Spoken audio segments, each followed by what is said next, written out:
people to join. All right.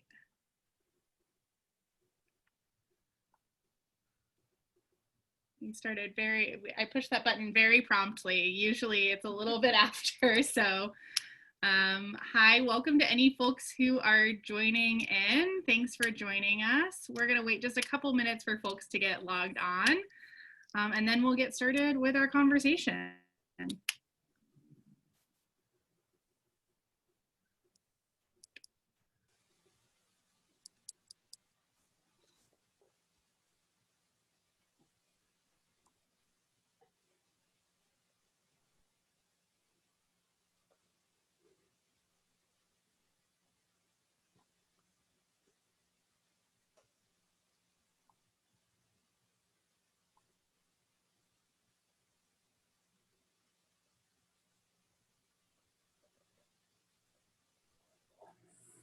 Hey. Well,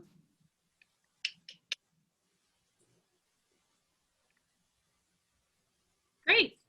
I think, it's a minute after. Usually I try to give folks a couple minutes to hop on, but I don't think there's any harm in getting started and talking a little bit about why we're here. So thanks for joining us for Citizen 2020. Citizen 2020 is an initiative of Oklahoma Humanities. It is an Oklahoma-specific set of programming that is a component of a much larger national initiative entitled Democracy and the Informed Citizen. It actually is happening in 46 states, Guam, and the Northern Marianas Islands. So it is a collaborative project all across the country, administered by the Federation of State Humanities Councils with funds from the Andrew W. Mellon Foundation. So we're grateful to them for all of their work and for helping to fund this program.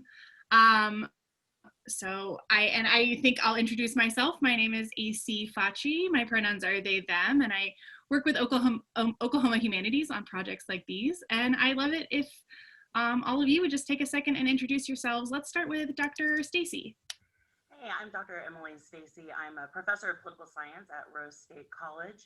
I kind of gnashed my teeth in the Oklahoma hyperlocal media, if you will. I started, as Jason and I just were reminiscing, in the Oklahoma Capitol Press Corps with a legislative tracking company, eCapital, while I was working on my master's degree.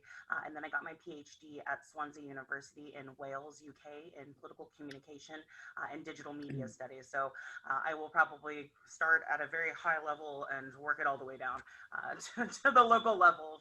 So expect some very academic things from me. I must tell you that I do take umbrage to being referred to as a humanities expert.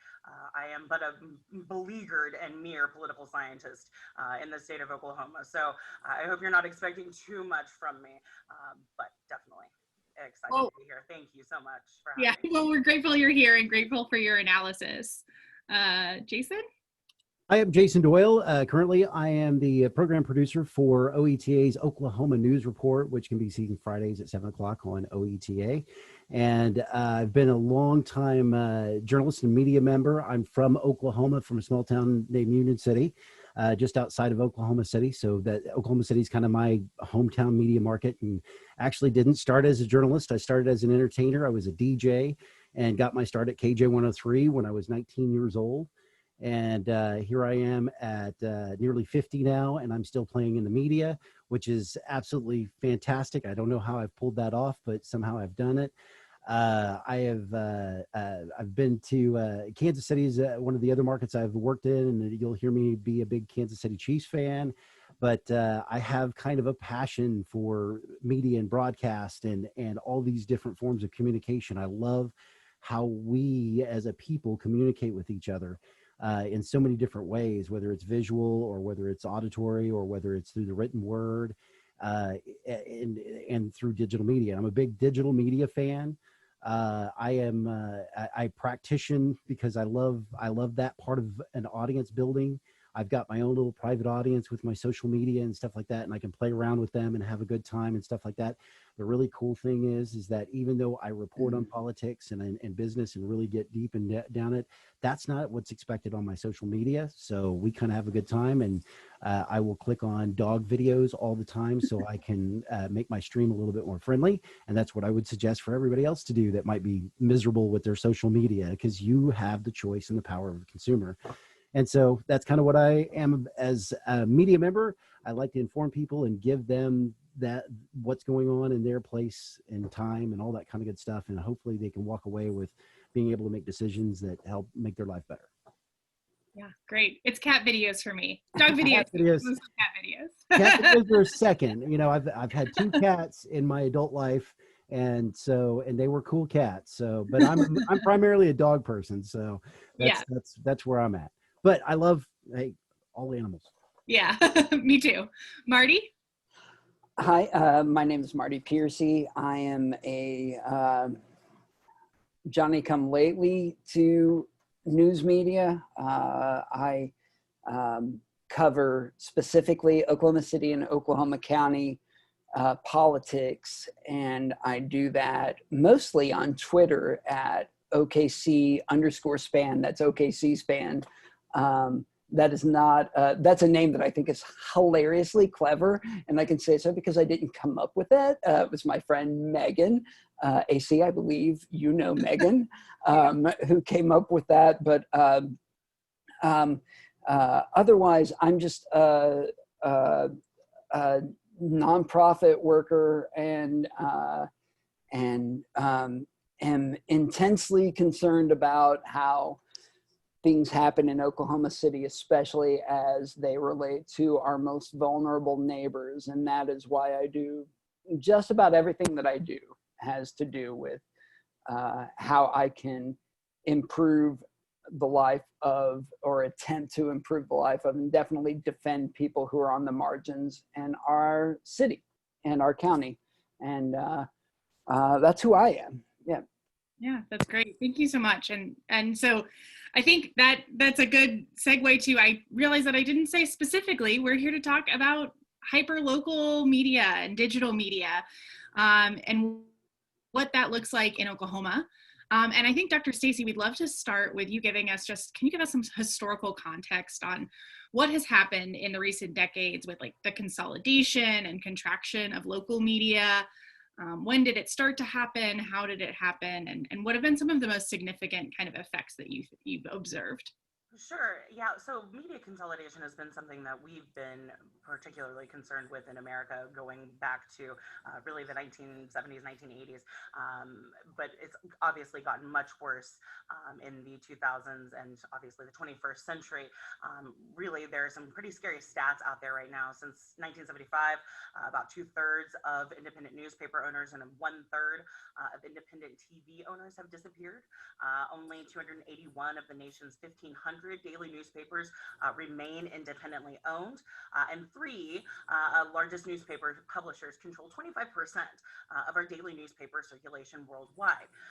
So that becomes extremely dangerous when we talk about conglomerates or corporations or people who have in the upper echelons who have maybe a personal political or economic agenda who are controlling the news and information that we as particularly citizens of a democracy are making, like I said, actionable decisions based around. And so I just kind of want to start there in terms of the consolidation. And we have seen in terms of the effects of consolidation, you have a decreased awareness of potentially life-changing issues. Polarization is something that research shows has become prevalent as well. When we talk about going back to 2018, for example, I'm sure we're all very aware of the Sinclair video heard around the world, right? John Oliver brought that to all of our attentions, and that video where he spliced hundreds, literally, of Sinclair anchors, television anchors around the country giving the exact same speech. I think that's a red flag for certainly the United States. It it's hard for me to talk about hyperlocals kind of moving into why they're there. Obviously, this consolidation has left us with a huge void in knowledge and information. Citizens are lacking, again, the information and education and awareness they need to make decisions that are best for their own context, political, moral, religious, whatever it is. And so again, I think hyperlocal journalism, for me, again, kind of high level, internationally speaking, begins with the digital age, right? It begins whenever you have these digital technologies, and particularly social media and communicative platforms that are hosted via the internet. That's really when you have hyperlocals come onto the scene. Research, Neil and Ferris, for example, and I'll try not to be too academic and give you too many authors' names to research, but they talk about hyperlocals being indigenous to the web. And so while, of course, independent and citizen journalism existed before digital technology, it really wasn't until the opportunities and affordances of these digital technologies being widespread and egalitarian that make hyperlocals possible. And so I'm sure I'm getting, running out of time here. But I like to think of the Arab Spring, right? That's one of my case studies in my dissertation, and it's one that's really close to my heart, particularly in Egypt. It was one where the revolution started because of a viral video, right? A street vendor was brutally beaten to death for refusing to give the daily or weekly bribe to the police, the military police, beaten to death on the streets. The video of that beating goes viral. It leads to a Facebook page that leads to mobilization by hundreds of thousands of Egyptians into Tahrir Square that ousts a dictator, right? And so that all begins with hyper localized from a street corner citizen journalism. And so I think we have to start there. And as Marty noted, citizen journalism is extremely important. It's critical to the hyperlocal revolution, if you will, but it could not have been fostered, certainly without digital media. In authoritarian countries, that is used to supplant information and news that is often censored or suppressed. But in a democracy like ours, it fosters activism by reporting what the news media is not reporting, right? So in the United States, I like to point to Black Lives Matter. I like to point out the various videos that we have received over the past 20 some odd years, really since cell phone video technologies became prevalent. We have learned a lot about our democracy. We've learned about police excessive violence and force and voter suppression. We're seeing this week, and these things may have gone unnoticed or continue to go unnoticed without those digital technologies. Yeah, great. And I think, my next question was kind of, was there a golden era of local or hyper local media that we might look back on? But it kind of sounds like you're saying right now is That's it. Yes, exactly, right? So media. Totally, dude. The golden age of hyperlocals, it really is right now, right as we are in this mis and disinformation era, right? It becomes, we become entitled to our own facts, and those facts, whether they're true or false, they become actionable, right? QAnon, that's actionable. It's out in the streets, whether it's true or false. The conspiracy theories that are going around, it's actionable. It mobilizes folks. And so really that hyperlocal, those entities like OKC-SPAN, they are really getting news and information out there that, again, a lot of these communities, a lot of individuals, particularly in Oklahoma, given our economic situation, who are working paycheck to paycheck, we don't have time to check out at 1:30 and go to a city council meeting. So really, it's a critical service that Marty and folks like Non-Doc, folks like the Frontier or OK Watch, I mean, we can go on and on, the Black Times, these folks are doing the work for a lot of the community that would have otherwise not realized. The jail trust is a major story right now that I don't know would be as massive news, or the ICE officials in the jail, et cetera, in Oklahoma County Jail. I don't know that those stories would be as massive or controversial without those hyper locals putting them into social media, putting them out into the universe. So yeah, right now is the time. Yeah. Great. Yeah. I think, Jason, I would love to hear your perspective as someone who's been working, with media outlets and for in various ways in Oklahoma for a while now. Could you talk about the effects that you've seen consolidation have on media here in Oklahoma, and how it's affected the way the local issues and politics are covered? Well, the old timers tell me of a legend of an old radio station I worked for here in Oklahoma City of KTOK, and I loved working for him as a reporter, anchor, talk show host, all that kind of good stuff. But the old timers that used to work at KTOK, we kind of get to talk to each other every once in a while. Oh yeah, it's a badge of honor to work there. And they tell me of a day when that newsroom had 30 reporters. Think about that. A radio newsroom only. 30 reporters. That's not happening again. We will never see that again in my lifetime or anything like that. What has happened is we've fractured.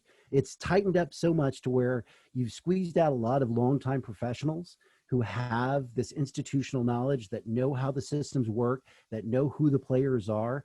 Those folks have been squeezed out of the local media, and they've gone into whatever jobs that are actually a lot more lucrative than what we can do now.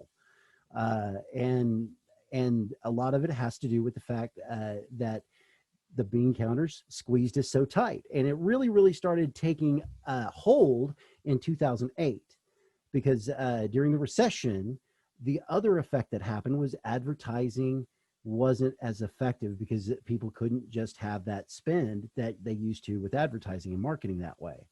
That was also about the time this little thing called social media first started doing ads. So you had the dilution of this big revenue pie that these local markets would usually share. Because if you look at markets, they kind of mirror each other. There's usually that big giant media conglomerate that owns a handful of stations in your market.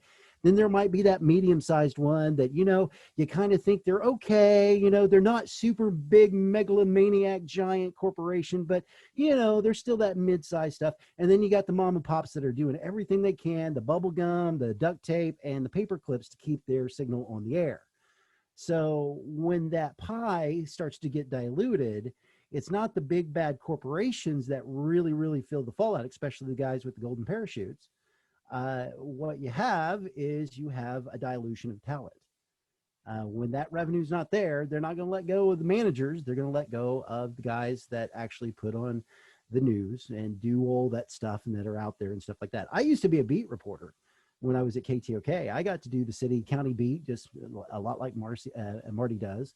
And I loved it. I loved being able to do it. But now, because of the way things have happened, and these big corporations or these small companies, they can no longer afford the type of staffs that it used to take to cover.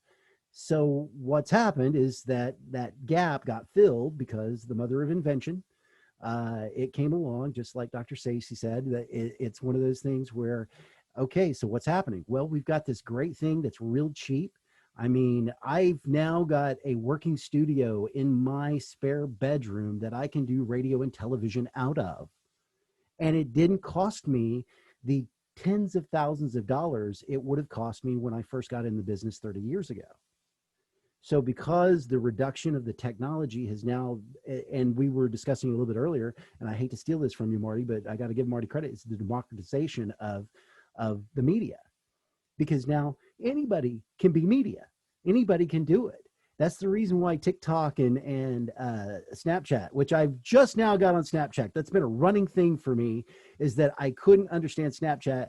And then my daughter said, hey, I'm getting off Facebook, old man. You want to see what I'm doing? You've got to get on Snapchat. So I'm snapping away because I want that communication with my daughter. I know I'm not a digital native. I grew up when TRS-80s were cool. Okay. So that's my programming chops back in the 80s, when BASIC was the language. You hear these stories about state agencies with old mainframes, and they got to bring somebody in from out of the country that knows Fortran or that knows COBOL.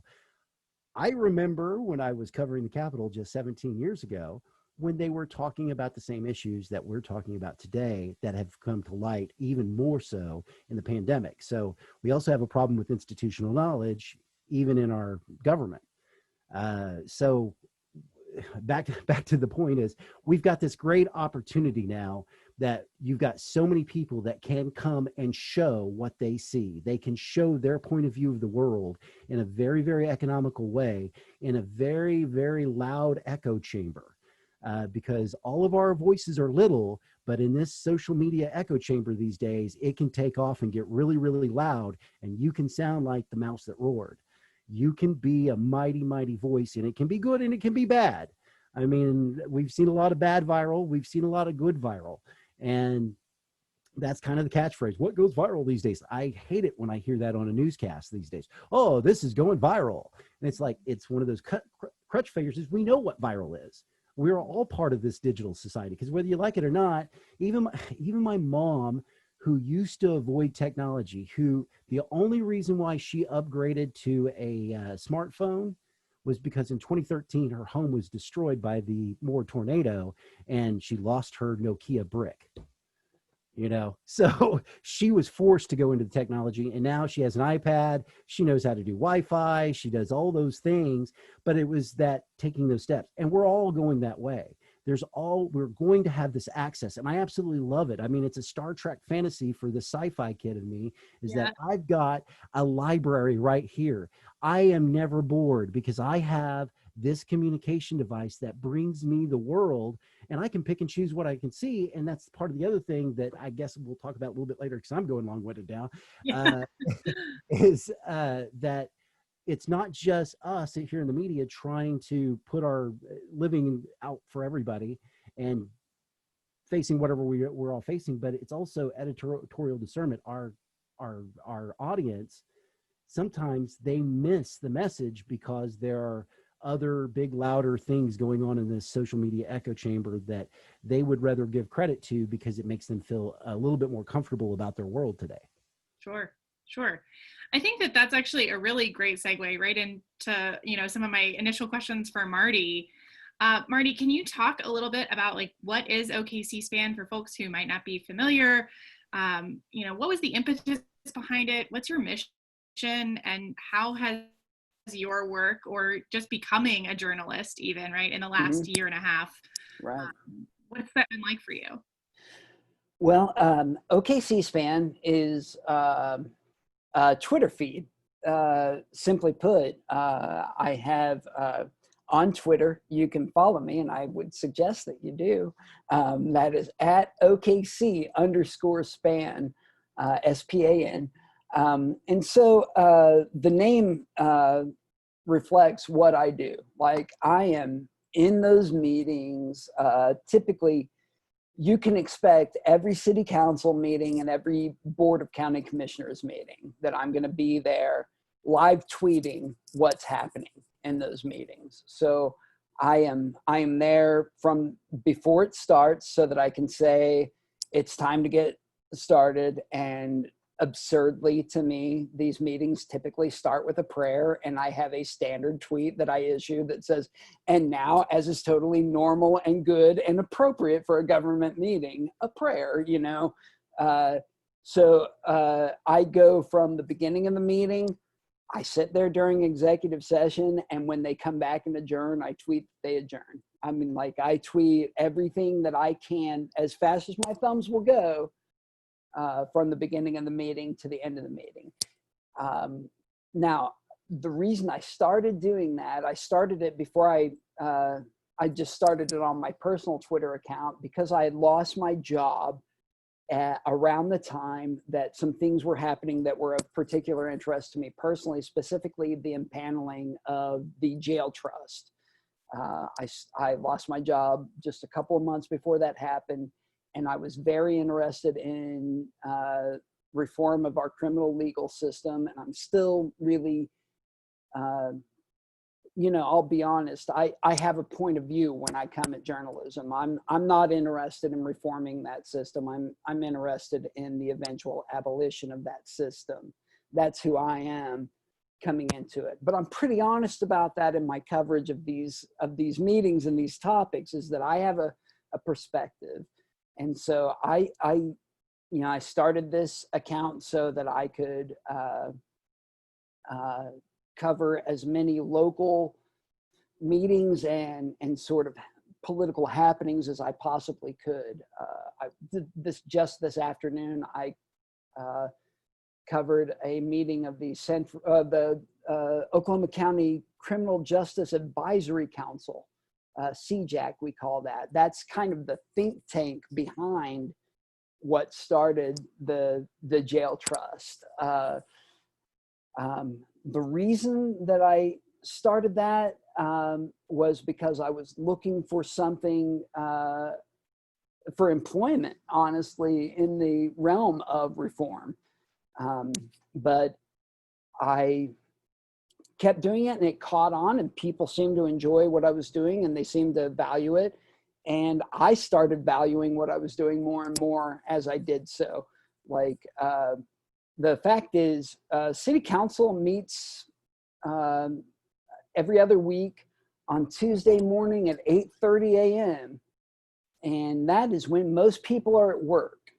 And I find any government action that is outside of most people's opportunity to participate to be an insult to our public. And that's when it has to happen. It's when it has to happen. I would be really proud of the City Council if they bit the bullet, since they're all basically volunteers. Like, the City Council gets paid about $12,000 a year, and the mayor gets paid about $24,000 a year. So they're not paid full time. It's a bad job, and it's built so that only rich people can do it. And we've recently had some people who aren't rich sneak in for the first time in our city's real history. We've had some people who can do that in spite of the fact that they have other full-time jobs. Well, I would love to see them do those meetings on Saturdays, but they don't. And so I'm there while people who are at work can't be. And same thing with Board of County Commissioners. They used to meet weekly on Wednesdays. Now they've switched to twice a month, but I'm there when you can't be. And that's kind of where this started. And I'm really honored that people actually bother following and paying attention to what I have to say about it. And I really do try to be, I editorialize a lot, but I'm pretty even-handed. And I would say that just like I used to love to read movie reviews by Roger Ebert. I didn't always agree with Roger Ebert, but I knew where he was coming from. So I knew if he didn't like something, it might be for these reasons that I did like it. And I think I have a lot of followers who don't agree with my politics whatsoever, but who really value my coverage of those meetings. I think. Maybe I'm wrong. No, I think that that's an interesting question. I think for all of you that ties to, I think the way that I had written this, you kind of answered some of it, right, Marty, addressing that you do approach this work with a perspective. And one of the things that we know from academia, right, is that like everything carries bias, right? Everyone has their perspective that informs how they write. Outlets have a perspective, and editorial boards that inform the way that the news is reported. But sometimes self-published journalists, have this kind of particular lens on them, or particular pressure, it can seem like, from the public to be more unbiased or more biased, right? Or whatever bias means. And they also have more opportunities to connect with their readers personally. So what are some key things that you think, all of that considered, that citizens should be thinking about or understanding about the work of self-published or hyper-local work that could increase their trust in that work? I was gonna say, I think this one's for Marty. Let's let him start this one. Jason, Marty, jump in, please. Well, listen, I really respect a lot of local journalists, and I'll be honest, there are a couple who I think phone it in, but most of the journalists that I know in Oklahoma City are earnest people who really want to communicate information to the public. Now, my bias is what it is, and I think I'm pretty upfront about it. But at the same time, man, I go through those meetings. Tuesday's city council meeting lasted 8 stupid hours, right? And man, I sat through that whole dumb meeting listening to nonsense, and I said what was happening.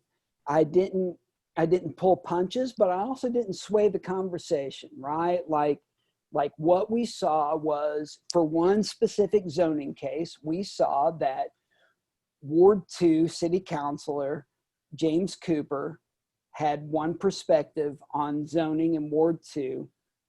He was generally supported by Ward 6 City Council person Jo Beth Hammond. Full disclosure, I'm married to her. And Ward 7 City Councilor Nikki Nice. Now, but then all of the suburban city councilors overruled them, and they voted to approve of an application for zoning in Ward 2, and they ignored or overrode, whether they ignored or not. Like I couldn't say that, that's in their mind, but they overrode the city councilor. Now, my friend Steve Lackmeyer says that the city council is nonpartisan, and he's wrong because look, the suburban councilors decided what happens in the core of the city in spite of protest from that from that ward city councilor. Like that's and so I just presented that, and it's very obvious, it's on the face that that's what happens. Now later on, I wrote an article for OKC Free Press, which is a side hustle that I have. And I have to take a lot of my opinion out of that. Unlike what I do when I'm tweeting it live, I'm saying this is what's happening. And then I just report that later with saying, here are things without my editorialization. My bias comes into that too, because I don't, I'm trying to think of a good example, I'll say a couple of weeks ago at the Board of County Commissioners meeting, out of nowhere, unprecedented, time for public comment was limited to 1 minute per citizen. It's never happened before in any meeting I've ever been to, but suddenly that's the standard now, is 1 minute.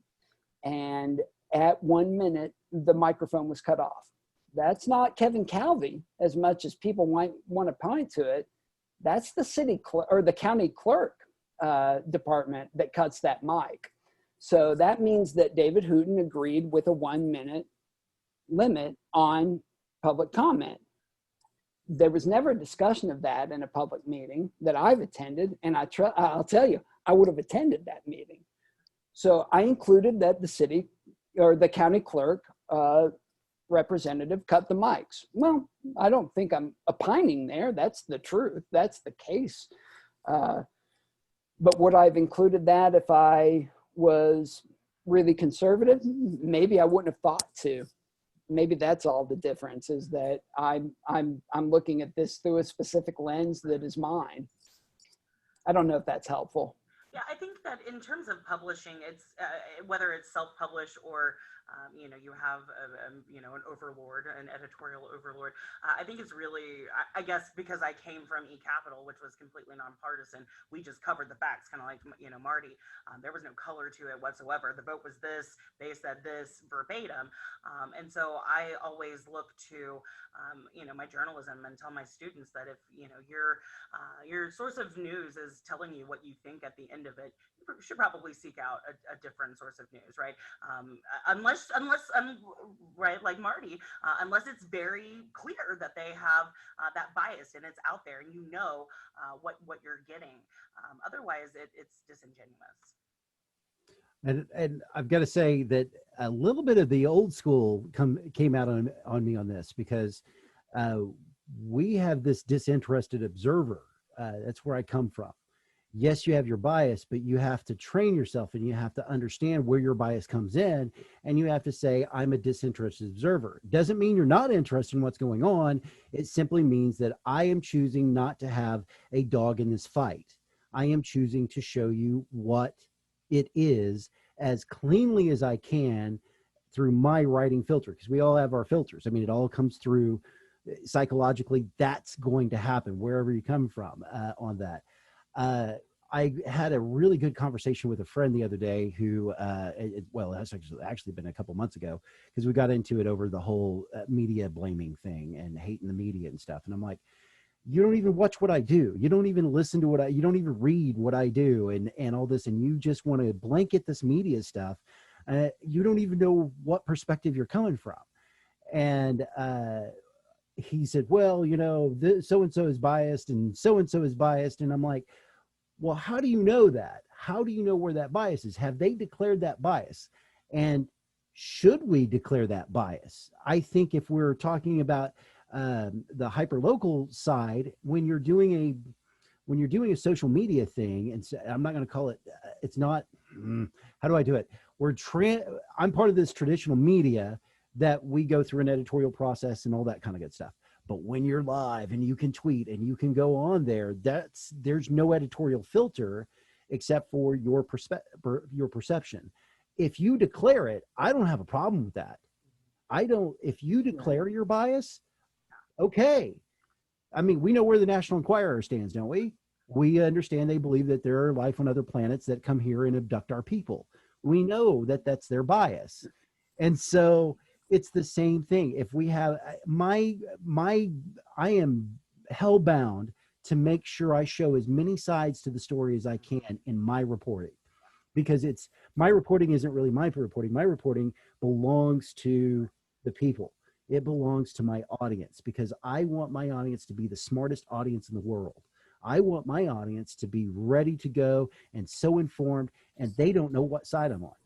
One of my favorite things that ever happened to me at the Capitol is where I covered a story. It came out ugly. I mean, it was an ugly dispute in a committee meeting at the state Capitol, and it got ugly. Doors were slammed, papers were thrown, all kinds. I mean, it was just, and I showed it for what it was. And I got hate from the audience, from the fans. Why would you show that? That showed them bad. But the actual people that showed it, they both came up to me in separate interests and said, thank you for showing the truth. Mm-hmm. And that was it. I just told the story as it was. I didn't care I did care personally. Jason did care, but Jason Doyle, the reporter, didn't care. I wanted to tell what happened in that room that day, when the rest of our friends who follow us like Marty does, but they follow me in a different fashion, I got to inform of what happened in that room that day that affected their lives, and what was made official and what wasn't. Could I follow up on that? I just want to say that like that is, Jason, that's totally accurate, right? That like we want to show all the sides, and I really try to do that. I mean, the zoning case that I mentioned where the suburban, I probably would have voted in favor of that zoning case. I know that the 3 city councilors who I know best voted against it. So I guess if I was in one of those seats, it might have gone a different way, but I'm just reporting what happened. At the same time, we can't fool ourselves or our audience to think that there's 2 sides to everything. And I'll be damned if I'm going to say, yes, both sides. One side says that humanity is humanity, and the other one challenges the humanity of my neighbors. I won't give 2 sides to that. You think that science doesn't exist? It does. And so I'm not going to give equal time, that myth of equal time. Like, guess what? The moon landing happened. And so I'm not going to give equal time to people who say, no, it didn't. You know, like, I'm not going to give equal time to myth. And maybe that's left up to me, but some things aren't myth, and some things, there are very few things in this world that are binary, very few truths that there's a truth and a not truth, but there are some, and one is that science exists, and our Earth is heating rapidly and it's going to kill everybody. So saying that it doesn't, there's no room for equal time for liars versus people who have opinions about variations in the truth. And I just can't, I can't give equal time to every stupid nonsense opinion that somebody wants to spout, right? And so I want to set myself on fire on the floor of the house. I don't give time for that. But I have an opinion about it versus this opinion. That's different to me. Yeah, and I think too, I'll add my own little, editorializing here with the caveat that, I'm not a journalist and I'm not an academic. But I also think, like, to the point of bias, I always wonder, at what point as a queer person do I have to declare that that is my bias? Like, I write every story, or I think about everything that I think about as a queer person in America, as a trans person, as a non-binary person in America, and how that influences both how I consume news and how I experience people writing, the writing that people do about our communities, my community in particular. And so I think that that's such an interesting point, and thank you for having this conversation, because I think it was very interesting for me as the moderator. So hopefully interesting for our other folks who are listening. I think the best pivot at this moment is to talk a little bit more. I'd love to dig in. What are some of the key problems that you see, and maybe some benefits with the for-profit versus nonprofit media models? I've been in both. I really have literally, I work for a public television station right now, so I know what that type of model looks like. I have seen great nonprofits rise up and be able to do some really, really effective journalism lately. And I have been part of a genuinely fun experience being part of the corporate giants and being in that for-profit. Here's what's going to be the truth. This is the hard, cold truth. For-profits are going to be able to have the bigger toys in the 4K and all the great stuff that the easy eye candy that will get to you. You will always get that from the for-profits because they can generate that kind of cash, but it's a cash flow thing. I mean, it really, for them, it's a cash flow thing. It's kind of like how our oil industry operates. It's all about how quickly can you generate that cash and all that. And that instead of oil, it's advertising. With the dilution of the markets, with so many different things, and even on radio and television and print, you don't really know. We don't have an exact measurement because with you talk about circulation, you talk about viewership, and how long did somebody, or is that just TV on in the background, or is that radio just kind of background noise? Are they actually listening? And then there's all kinds of tricks. I can get really, really down to it. As opposed, and we don't know, but we got kind of some estimation because how we get ratings is that people tell us they do listen. I mean, or they watch. That's really how the metrics go for radio and television and somewhat in print. But with the digital age, everybody knows what they got. You know how many hits you got. You know how many people read what. How what country they come from. You know what zip code if you really pay for your stuff. All these little metrics that are so fundamental to marketing. So what has to happen with these big for-profit guys, they have to figure out how to manipulate that in their favor so they can generate the revenue to continue to go the way they are. So that's their situation. As far as the nonprofits, it's an up and down thing because anytime the economy goes down, anytime it gets a hit, your donations go down. So you have to make sure your value is there, and maybe you have to be financial planning and stuff like that. Then you got the OETAs and the public televisions and the public radio NPR. And, we're relying on both donations and government funding and grants and all these different kind of creative ways to do it. So I am less inclined to believe on the local level, especially, that there is that trickle down bias from these big conglomerates. And the reason why I say that is because if anybody ever came down from one of the big corporations I worked at and tried to silence me, my first thing would be to do is get fired on the air.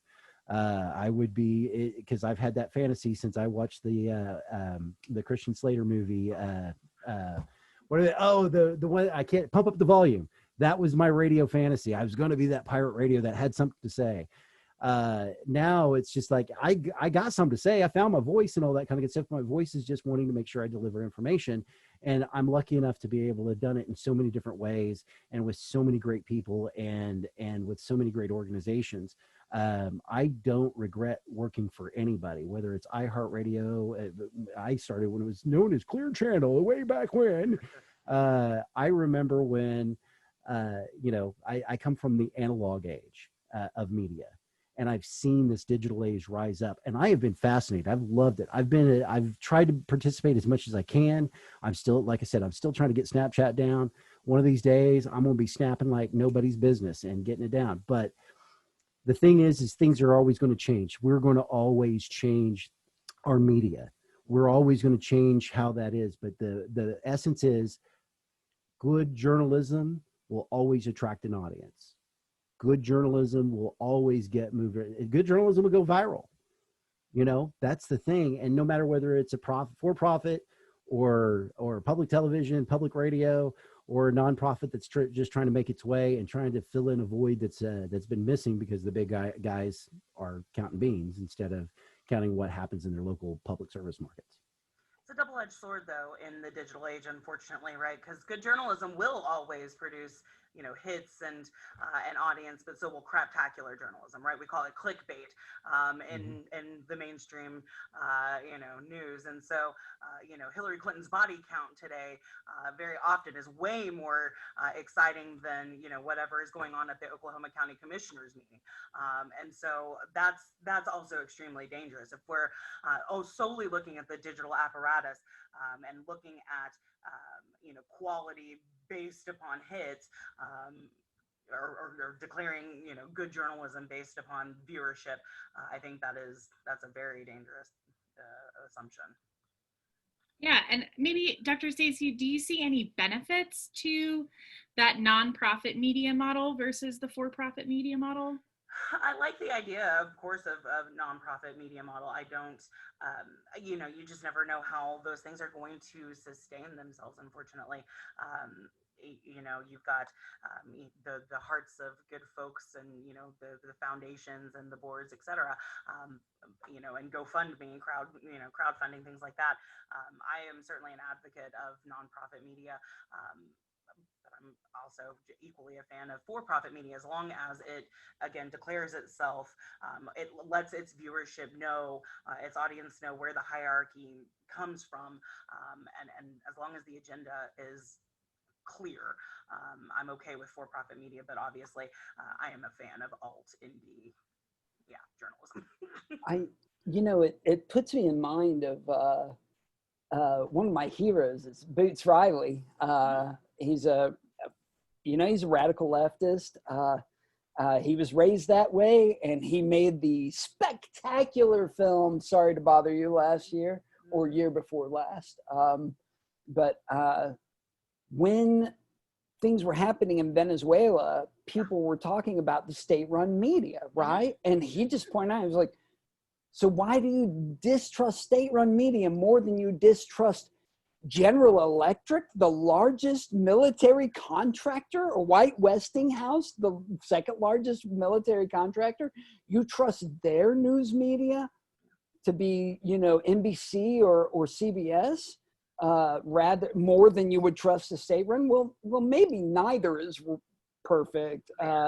Whereas, man, I'll tell you, some people with their cell phone. You mentioned, Dr. Stacey, you mentioned earlier the Black Times, and I really want to give Tyreek Baker a big shout out, because Tyreek, with the Black Times, has been in the midst, and I just kind of joked with him once. I was like, man, you're supposed to report the news, not be the news. But like, guess what? He was one of the Prater Five, one of the five young people who were about to be charged with felony inciting of a riot, because Tyreek was in the midst of the protest following George Floyd's murder at the hands of police in Minneapolis. We had these, I gestured because I live downtown. It's just right over there. we had these protests immediately following that, and Tyreek got arrested along with 4 other people, and Tyreek was there covering it. Similarly, Tyreek tried to cover a press availability by Commissioner Kevin Calvi, who rejected Tyreek coming in because Tyreek didn't have a huge camera on his shoulder to come in with a local news media label on the side of it. And so, you know, what we think of as for-profit media, maybe we need to really retune what we call that. Agree. And I will shout out, Ty was actually is a former student of you know, my bygones. So yeah. Great job, Dr. Stacey. Great job. You know, bygones. Yeah, it's a really cool. It's cool to see him go on and to found something that is, like we have been talking about, that really is a void in the Oklahoma City community. You know, a social media organization, Black owned, queer owned, or for the LGBTQ community, that is really reporting on community activism. He makes me proud. It's good. I can't claim him, but it's a good thing to see, you know, students thriving and really taking their democracy in their own hands. That, for me, this whole conversation about hyperlocals really comes down to one thing. You are the citizen, and in your proximity to the news and information and actionable, actionable politics and information is really the most critical thing for me. And so, again, that's what I try to foster in my students, and to, help guide them to reputable media, to news sources that won't tell them the news, that will help them put it into their own context. It's just so critical. That's great. And I think my next question, one of my closing questions, was like, are there certain topics or stories that are especially difficult, local media, hyper local media to cover right now? Are there stories that you wish were getting more attention from folks in maybe both the broader news media and more generally? Yeah, Marty. Well, jump in. I mentioned earlier that I am married to one of our sitting city councilors. I mentioned their name before, but if you didn't hear it, I'll let you guess which one. Is it David Greenwell? Was it James Griner? Who knows? But being married to somebody who sits on a panel that I cover it presents its own challenges, obviously, especially about this question of bias. But cards on the table, since March, Councilwoman Hammond has been under fire by specifically the Fraternal Order of Police and fans of and supporters of the FOP.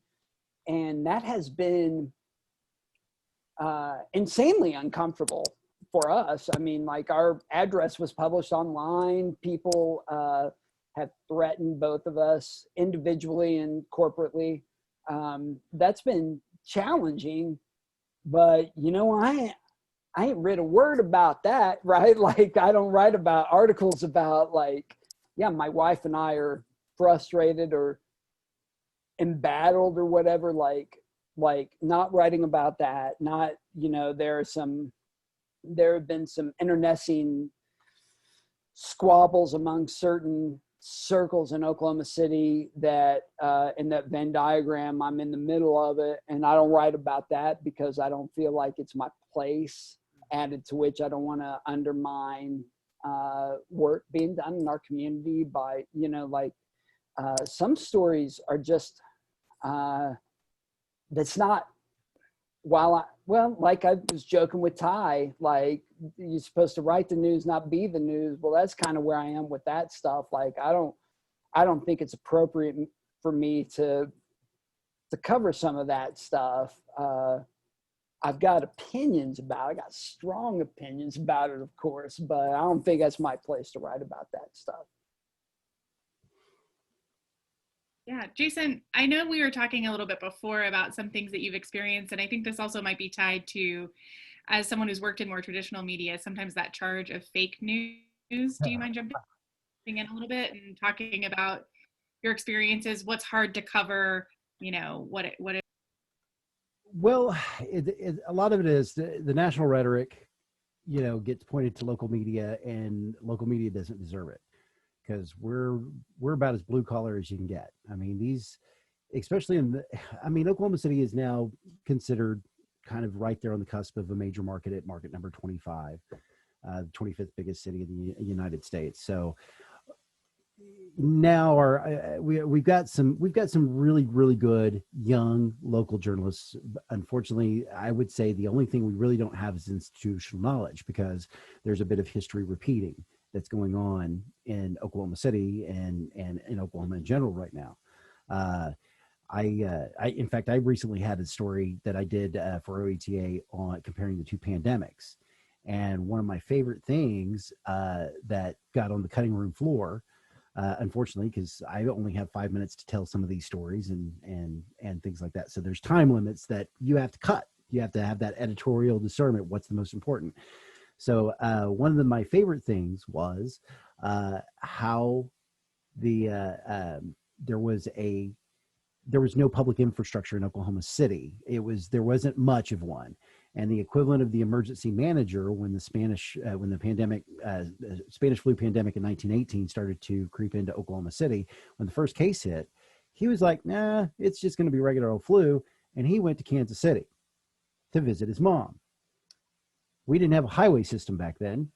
We didn't have airports back then. So when you went to Kansas City, you went to Kansas City. He was gone for several weeks. From our first case to our third case, we had several hundred people die. And it took a volunteer effort to be able to start handling this. And luckily, the Red Cross was already war ready from World War I and coming home, and they were already ready. And so they actually stood up the Oklahoma City's public health structure at that point in time and started opening hospitals and doing these things to handle this. It was not a government response because the government didn't respond. What was interesting is when this gentleman came back, they had a city commission meeting all about this. And that woman over at the Red Cross, she's doing this to be political. She's trying to ruin my reputation. Luckily, the city commission decided to fire the guy and continue to follow her advice. And Oklahoma City got out of the pandemic. There were actually cleaner streets. They were literally organizing street cleaning crews to pull trash out to protect the homeless in Oklahoma City in 1918. And that was all in newspapers. That was all in the archives that you can go back and read these great accounts of heroism and villainy back in the most recent pandemic. But what happens is when we start losing that institutional knowledge, when we stop losing, I mean, we're always going to lose them some way or somehow, whether we get old or we get pushed out. You're going to lose that academic knowledge, that institutional knowledge. But I'm hoping I'm passing it on to the next guys, because now I'm at this point where I'm visiting classes. My hometown started a journalism course 5 years ago, and one of the first students I talked to that I took under my arm that I said, man, she's going to be fantastic. She's graduating this year from the University of Oklahoma. She's already got a full-time job in the local media, and she's doing a fabulous job. And she's doing fantastic work, and she's working behind the scenes. That's where she wants to be, but she's doing fantastic stuff. And it's such a joy to see somebody I was able to, I'm not responsible. She's responsible for everything she did, but I was able to say, coming from my own little small town in Oklahoma, saying, listen, if somebody had given me guidance early on in my career and I would have been able to figure out how to get where I wanted to go sooner, I wouldn't have had all these struggles and stuff like that, or I would have had a clearer vision of what I wanted to do. If I had that, or if I had that opportunity to pay that back to my hometown, that journalism course allowed me to do it. And now that little journalism class in my small hometown is attracting the likes of the University of Oklahoma Journalism School. It's attracting the University of Missouri Journalism School. These kids are being recruited by major universities in the region from my hometown because they're teaching the principles of journalism and they're doing it right. And they're not just doing the traditional school newspaper or anything like that. They actually started very, very low tech with their phones, with a Chromebook, and some cheap green paper behind them so they could do their own green screen, because there was a kid that just happened to have the green screen software to put together their own video. And that's how it all started. And that's where I think we are with digital media today, is we're in that, the construction paper green background, the Chromebook, the cheap phone camera, to be able to get to expose a lot of things. And I think once we see that media mature, and once we see the audience mature and are able to get that editorial discernment, I think this will be one of the most powerful forms of media out there, and one of the most effective ways to get information out to people. Yeah, that's great. Dr. Stacey, do you have any kind of thoughts to close us out about, I think the value maybe of hyperlocal reporting for our communities more broadly, or maybe if you can share, I think if I were to ask Jason and Marty to share their particular favorite local or hyperlocal news outlets, they might recommend their own, OETA and OKC-SPAN. But is there one that you would recommend, or one that you particularly enjoy watching? Yeah, like I said, in terms of broadcast media. Watching in many senses of the word. A lot of OETA, the dorky things, as Jason said it earlier. The Black Times, I really do. OKC-SPAN, I am extremely local. There are, of course, the parody state capitol accounts that I follow quite regularly as well, because I'm an old school junkie. But in terms of just to wrap things up, again, I think that all politics, as we keep talking about, and you guys have heard all your lives, all politics is local, and that's something that should ring in our heads every time we watch the news, whether it's national, international, but particularly it's local, right? All of our politics, all of our decisions that we make that impact our lives happen at a communal, at a state and local level, particularly the communal level.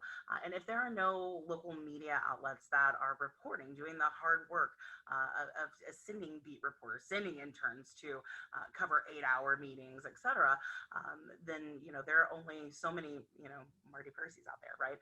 How many Martys are there out there to cover all of these various agencies and all of this politics? And of course it expands beyond politics, but that's what I'm wrapped up in, because again, it's what changes our lives, and it puts us as democratic citizens in the best position to make good decisions. And so again, it's really critical.